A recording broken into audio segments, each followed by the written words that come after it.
Hello, this is Lady Boule, and I hope you're having a marvelous day. Thank you for your support. Thank you for subscribing to the channel. Thank you for your thumbs up, for your comments, and thank you for sharing the videos. Thank you for all you do to support the channel. Well, hurricane season has begun in the United States for 2022. Hurricane Ian has set it off. It hit landfall in Florida as a Category 4 hurricane. It has done tremendous damage in Florida, and it will continue doing damage all the way up the eastern seaboard. We brace for these hurricanes. They come every year. We try to prepare for them, but we've discovered that preparation is not enough. They hit, they do the damage that they're going to do, and then they go on back where they came from. They leave behind them destruction, loss of life, power outages, destruction to property, just untold damage and heartache.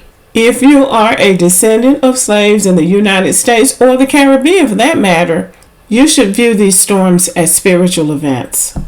And the reason I say that is because I was listening to an African American historian do a documentary on the transatlantic slave trade, and he brought in the fact that the wind system that propelled those slave ships through the Atlantic Ocean and into the Western Hemisphere is the same wind system that brings these hurricanes to the shores of the United States of America and the Caribbean. When I heard that, it resonated with me because it made sense. And you have to be a spiritual being and realize that everything is connected in order to see this. Because I know there were people who won't be able to see it. But if you are a descendant of slaves, you ought to be able to view this as a message from your ancestors. These hurricanes begin as tropical storms on the west coast of Africa. They're not hurricanes when they leave Africa. They build up steam as they pass through the warm waters of the Atlantic Ocean, pretty much like those slave ships did, I'm sure. But they're not a hurricane when they leave Africa. But by the time they get to the Caribbean, you got yourself a Category 3, 4, or 5 hurricane. Usually they go down to the Caribbean and hit first. When those slave ships came out of Africa, they took those African people down to the Caribbean first. That's where they got broken in. They weren't slaves in Africa. They were proud Africans, but that part of them had to be destroyed in order for them to fit into the slave system that they had created here. And it was a hard job. Sometimes it took them longer. Based on what the historical records say, it took some of them quite a long time to get broken because they were not slaves. They were not chattel. They were not servants. They were proud Africans. But they got the slave training down in the Caribbean. They got that broken slave language just enough for them to understand what those white people were saying. They took them down to the Caribbean first, broke them in, beat them down, destroyed their humanity, and then they brought them up here.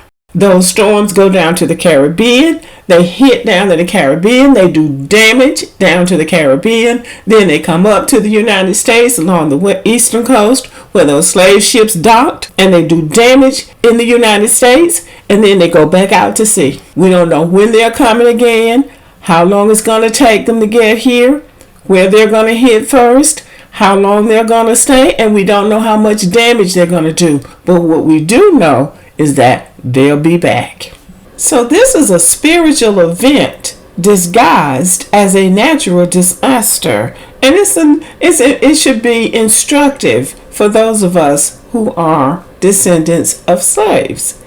It says that these hurricanes bring an angry message, and it's a message of what happened during the voyage from their homeland, where they were jerked away from against their will, into a land and around people that they knew nothing about. This is how I choose to look at it, because everything in the universe is connected. The universe is an ecosystem where everything is affected by everything else. These hurricanes bring a message, and they bring an angry message. They bring the message of the pain and the suffering that they endured on the high seas, and also the pain and the suffering that they endured once they hit landfall. Storms are the most powerful forces on earth, and nobody can control them. No earthly being can control them. A storm can be used to punish God's people or to protect them. A storm is the force on earth that humbles everybody. You can't shoot the storm. You can't bomb a storm. You can't put a tree on a storm's back. Fire is a very powerful element, but water will put out fire. Water is a more powerful element than fire, and storms are propelled by water.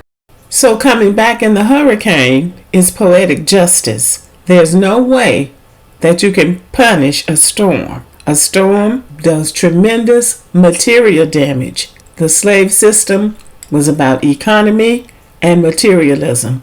During their time on earth, the enslaved people built this powerful economic system of which they never benefited from. And they went to their graves not having seen any kind of justice or any kind of reward for their service. But by coming back in the storm, they say, I'm back. I'm back as the most powerful force on earth. You can't harness me and you can't punish me.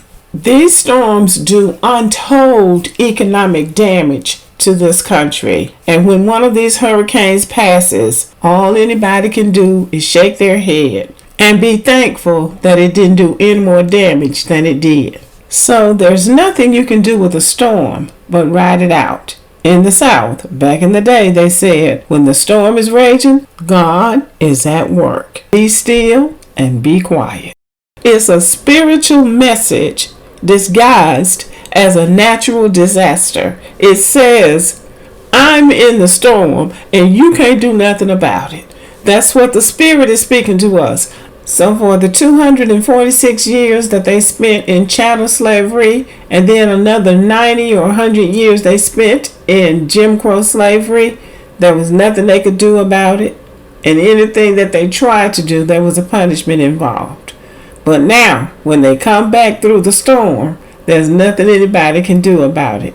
The Spirit of the Most High God can do as much damage as it wants to do, stay as long as it wants to stay, and come back as often as it wants to come back. You can get all the guns you want. You can build the biggest army you can build. You can even set off a nuclear war, and it still wouldn't do any good.